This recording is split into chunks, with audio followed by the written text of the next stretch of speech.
Well, and what I also mean, Shauna, by what do you want the end to look like? I want you to picture, we think about caregiving as getting up a mountain, climbing a mountain, right? But we Mm-hmm. forget that when we get to the top of the mountain and caregiving's done, we still got to get down the mountain, Mm-hmm.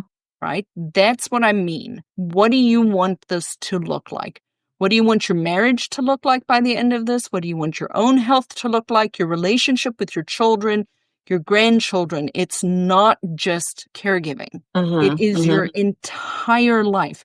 And all of us can, and I'm not saying we're the captain of our ship, the whatever that whole thing is. Mm-hmm. But we know that if you stuff your face full of Oreos for 365 days and that's all you eat, you're going to look like an Oreo, right?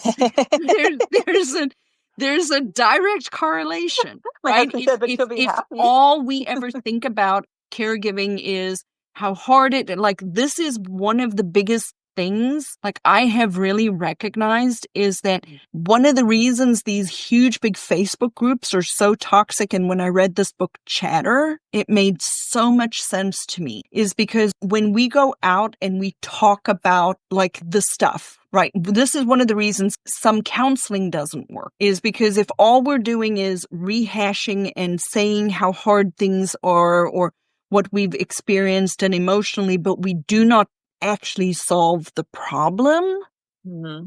we've lost control of the situation, right? And so when I say you have to begin with the end in mind, you have to think about your life after caregiving. You're in your early 50s. You are not old. You've got grandchildren. You've got a wonderful husband. Your mom and dad could live another 10 years and then you're in your early 60s. Like,